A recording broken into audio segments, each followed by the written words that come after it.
Hey, what's up? Good morning, sports fanatics. Let's dive into a little research station magic for today. Everybody got a great response out of Freebie Friday. I don't typically do Saturday videos, but I wanted to at least put something out today, quickly glossing over where you might go today. Hopefully, some of you became members at DFSArmy.com based on Freebie Friday. You saw some of the tools that were unlocked to you, saw some of the success that we had last night, and you want yourself a piece of it. That would be great.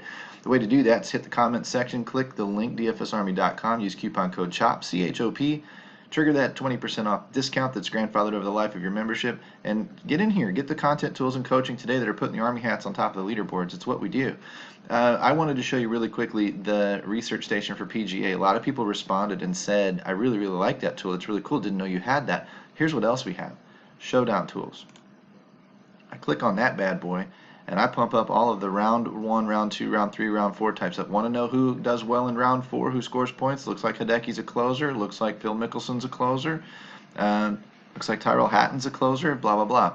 If these guys are in the showdown player pool, these are guys and reasons that you might want to take a look at them. Too late today because the games have teed off, but tomorrow, I think you've got a good chance this afternoon or this evening to do some research for tomorrow and have some fun on the waste management on Sunday. Is your lineup toast? Did you only get 3 or 4 through the cut this week? Then you can redeem yourself with a little bit of showdown play. So we have the tool, we have the availability. It's locked up for our VIPs, but you're getting a little bit of a glance at it right here. NHL today, we'll downsize this just a smidge. We'll walk through these games. We hit on a few yesterday, but the chalk, and this is the amazing thing, the chalk, Toronto and Tampa Bay, terrible.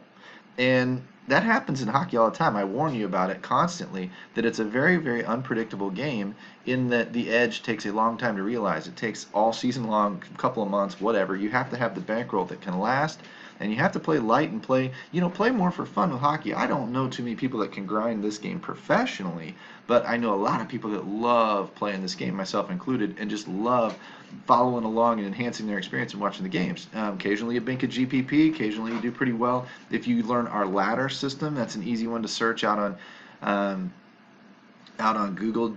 Search DFS Army Ladder Up. There's a video, 20-minute video showing you contest selection and stuff there. Pretty cool video for you to check out.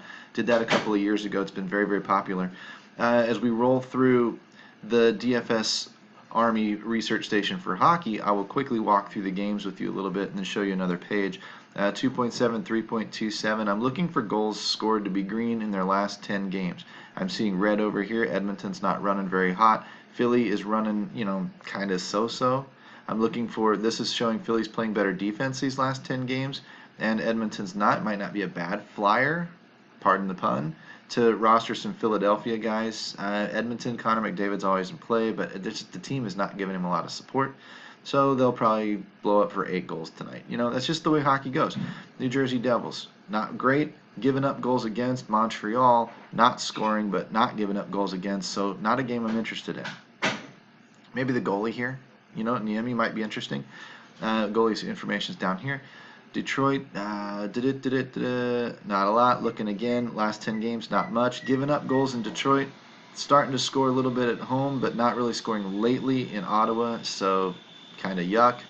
Again, not much. I'm looking at Pittsburgh. Pittsburgh's interesting. If you had Gensel or Kessler, whoever scored the 2 goals last night, then you did all right. If not, it's probably a little bit feast or famine for you. They tend to be giving up some goals against right now, so that puts Toronto and Philly in a good spot. It's going to be popular.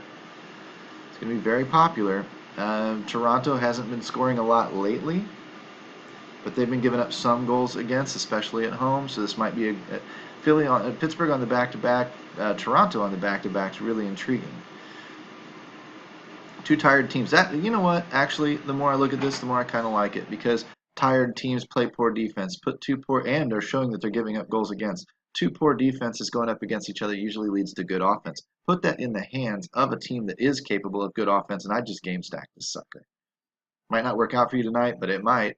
And if it does, it'll be popular, but you'll be up there in easy cash, 2 or 3 skaters from each team, easy cash, if you can afford it. They're expensive. Back-to-back Golden Knights, back-to-back Florida. Florida's one of the worst teams in the league. Giving up goals against, not scoring a ton for. Not scoring a ton, though, is Vegas.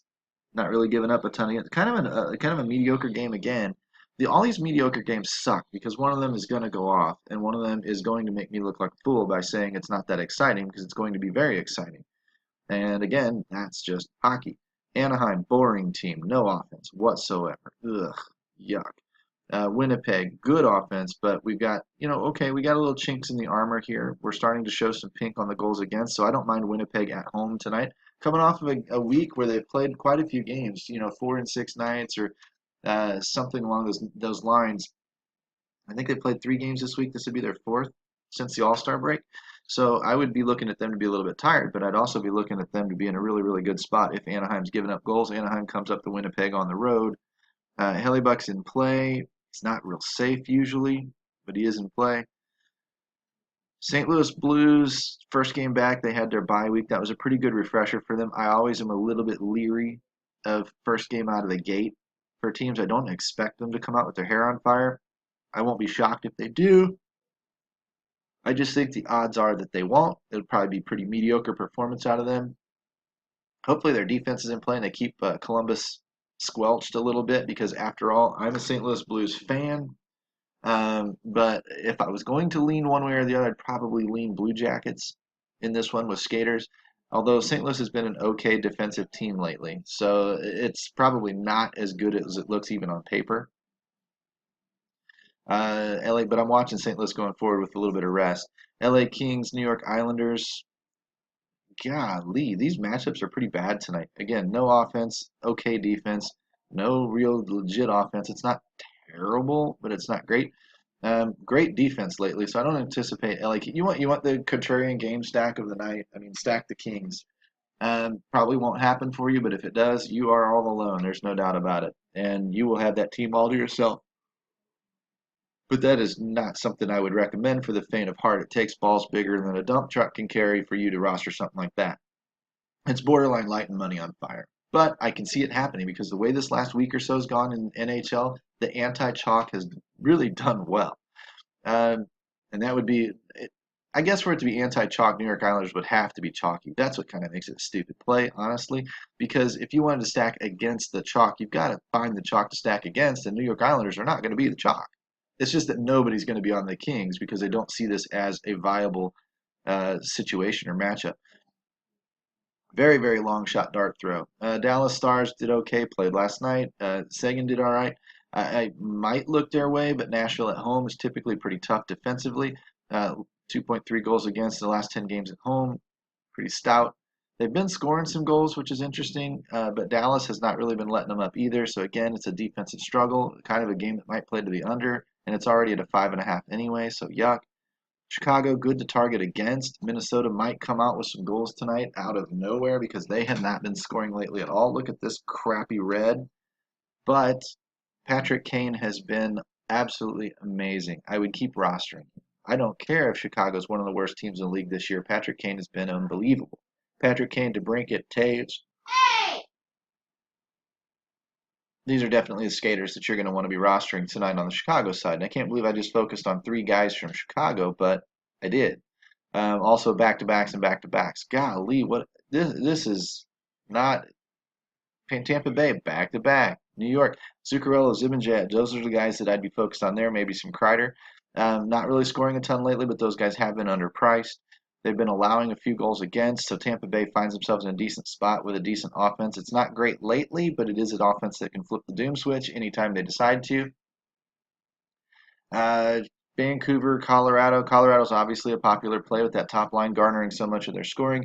Vancouver has been giving up some goals lately, a little bit softer on defense. Colorado should be a popular play. You want to stack against the chalk, you'd stack Vancouver against Colorado. That's one way to do things. That makes a little bit more sense than taking the Kings against the Islanders. But with the game, with this many games and ownership being so spread out, there's not going to be any real dominant chalk to really gain a ton of leverage on anyway. So, take what I'm saying with a grain of salt. I'm just pointing out where the common plays, the cash plays should be, and where you might take a couple of GPP type of shots. Another thing you might do as a GPP type of shot is really spread your lineup out and not even stack it. Just try and peg all the one-offs. Get into this offense, that offense, this offense, that offense, because a lot of these games are very, very mediocre. And if you can hit on the right plays, then you can maybe parlay that up over people that are stacking 3x3 and 4x4 and not hitting on games that are really going off that should. Pittsburgh-Toronto comes out flat again tonight, then the guy that's taken the one-offs from all these other games might have an advantage over him, and that might actually be your GPP contrarian move on a slate like tonight. Arizona, usually not great, especially on the road. Don't like them that much. Not a great offense. They do have a lot of deep value on their team, though, for one-offs here and there. If you can peg the right guy, like a Panic or a Keller, um, or somebody like that, Garland, those are the guys to be looking for. Sorry, being Saturday, you hear noises in the background. It's just what happens. San Jose Sharks, good offense lately. This would be another team to focus on. That would be another one you want to stack against the people that have this. You take some Arizona and hope the game goes 5-1 in Arizona's favor. Again, real long shot.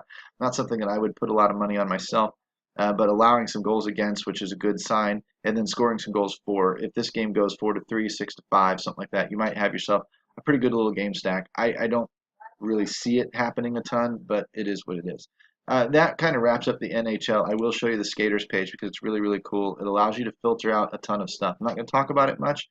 You can sort by team, you can sort by position, you can sort by opposing goalie. You can play tiers off of it with DraftKings and sort by the tiers, stack up the tiers, whatever. You can turn off certain line. Don't want to see a fourth line guy, turn him off. Don't want to see a power play. Want to see guys only on the power play, turn the X off. You'll only see the guys in the power play. What I like to do, for those of you that do have access to it, to scroll over here, I take the last 5 games, I sort by, say, Fanduel or DraftKings, sort by descending, and when it throws all those names up and shuffles them up, shows that, look at Patrick Kane, 45 DK points on average over the last 5 games. That's stupid hot. It will not continue, but you might as well ride the train. See how quickly it drops off, 45, 43, and Zibanejad. There you go. There's your 1-2 punch for tonight if you're a one-off type of guy. 33 for Zuccarello. Not bad. 27 for Draisaitl. If you can get him into this top 4 core, whatever, you've set yourself up about as good as you can with a bunch of one-offs, a little mini stack from the Rangers. But what you're really looking for is sorting by those points and then looking for out-of-place pricing. Out-of-place Zibanejad. Out-of-place Zuccarello. Really out-of-place Zuccarello. A little bit overpriced here. These $8,700 guys should be up here. 6,500. Couturier, sort of okay. Stahl, sort of okay. Minnesota's in a good spot tonight. Stahl might be in play. Vetrano, still out of price, out of place. Soderberg in Colorado, one of my favorite off-top line plays that has been producing all year long. Nice value there. Don't want to out my secret too much. This is the New York Islanders Sebastian Aho that we don't ever want to play. Not the Sebastian Aho from Carolina that we do want to play. So you want to sort through this list. It's one way to find some value. When guys' prices are cheap and they're up at the top of the hot streaks, then those are guys that are underpriced at the moment and guys you should be focused on. It's a way to find value. Let's kick out of that. Let's do your DraftKings NBA player pool really quick. And then we'll turn it loose for tonight. We're only at 12 minutes. That's absolutely great. Blow this up a little bit bigger for you guys. Since I've sorted by the and one, of course, when the positions pop back up there, we'll go point guards only. Simmons, Curry, Jackson, Dunn, Walker. I'm going to look over here at the value and see if any of these guys are popping. DJ Augustine's going to be on our value list. Colin Sexton's going to be on our value list. Frank Jackson's going to be on our value list. If you have access to this tool, you scroll over for the third piece of the puzzle, which is third game versus 10-game averages. And you're going to see Reggie Jackson's running hot. You're going to see that Ricky Rubio's running hot. Patty Mills running okay. Colin Sexton, nope. Rajon Rondo's running hot. See, my eyes are not tracking really well across here. Frank Jackson running hot. If these guys are continuing to get minutes tonight, they're definitely guys that you should be paying attention to. But 8.65 points and a 14-point game last game out. Nope, no thanks. Not a big fan of Frank. Shooting guard. What I'm looking for is guys that are on all 3 lists. If you're on the and one list, and you're on the value list, and you're on the hot to trot list, then I really like you as a core play tonight. I can usually find 3 or 4 guys to key around and build around that are bringing value and are scoring points. And that's going to help build the foundation of my lineup and set it up to have some success on a night like tonight when you've got a crap load of games. I would recommend playing smaller slates tonight. Look at the 8:30 Express or the 9 o'clock after hours or whatever. Get yourself a 3 or 4 game slate where you can correctly hide in the chalk for a cash game or get away from the chalk in a tournament and set yourself up for a little bit better chance of success. The tournaments aren't as good.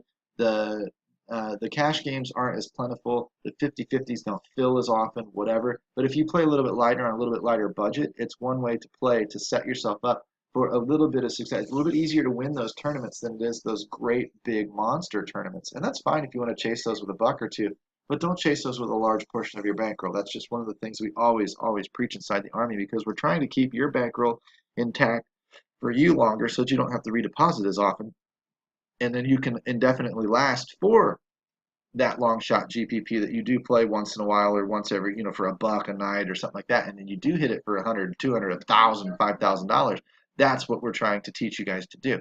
Shooting guard by the and one: Booker, Harden, Butler, DeRozan, Drew Holiday. Those are your top 5. Value plays. A couple of these guys are in the top value tonight, so that's a good sign. That's 2 columns we can check off for those guys and make them stronger plays, stronger consideration. Giannis, Kevin Durant, LeBron James, Kelly Oubre, Harrison Barnes. Those are your top 5s. Look at LeBron James priced way down on Fanduel compared to DraftKings. That's a good sign. Not bringing a ton of value tonight though, so that's a bad sign. 5.4 for Kevin Durant. Good matchup, good value, good price. Harrison Barnes. Oof. Don't know. One thing I would do is I'd go out to dfsarmy.com/ref/3 whatever. Look at the NBA article. There's a game-by-game breakdown up there, and there's an injury article with first look up there for you. Both are good at pointing you in the right direction tonight. The game-by-game breakdown is really, really good today. You ought to go read it. In fact, I might just link it in the comment section down below. In fact, I think I will. So these are your small forwards to be paying attention to tonight. A couple of these guys are bringing some value. There's not huge value. Just showing up in the small forward slot unless it's way down off the list. Blake Griffin, John Collins, Draymond Green, LMA, Markkanen. These are your strong matchup guys. There's big value in Dwight Powell. That's interesting. And at FanDuel on a drop score candidate, not a terrible shot to take maybe. Looking over at the center spot, Embiid, Vucevic, Drummond, Cousins, Jokic. Big value for Vucevic, although, man, he's let me down a couple times lately.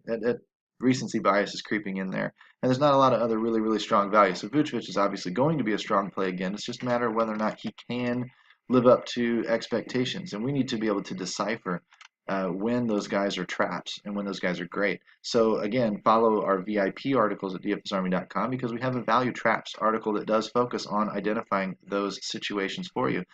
Big value. Max Kleber, Korkmaz. This is just interesting. 2 Dallas guys, and Dallas's prices obviously haven't adjusted on FanDuel just yet, so you could pit these 2 maybe against each other as drop score candidates. Hopefully one of them works out, the other one doesn't. You drop it, and then you've afforded yourself big time money to go after some of the more consistent studs. Looking down this list, Williams, Kidd-Gilchrist, Doncic, Brunson, Portis, Barnes, Klay Thompson. These are your bigger values on the slate. I'm not really all that impressed with a ton of these guys. But this is worth digging into inside DFSarmy.com, getting access to those coaches. So I'll let you go from here. We'll rock and roll tonight, hopefully with NBA, with NHL, a little bit of PGA showdown tomorrow. Click the link, become a member. Use coupon code CHOP, C-H-O-P. Hit the like, hit the subscribe, ring the notification bell, and head out onto Twitter and help me retweet for March sweeps. We've just locked up February sweeps. I've got my winner. He responded back. If he gives me his PayPal email address, I'll transfer him his 1-month subscription, and he'll get in and get rocking and rolling and test the DFS Army for free. Hopefully he sticks around because he sees that we're all we're cracked up to be. And hopefully you're willing to take a chance to do that yourself, because I don't care if you're a member or not for March sweeps. I will reimburse you for March if you're already a member here in February. The more people join, the more people sign up, the more memberships I buy. It's just that simple. I'd like to buy 2 this month. Let's try for it. Let's get it started. February 2nd? Rock and roll on a Saturday. Rare Saturday video out of me. You guys have a great weekend. Have a great Super Bowl Sunday. I'll talk to you on Hangover Monday.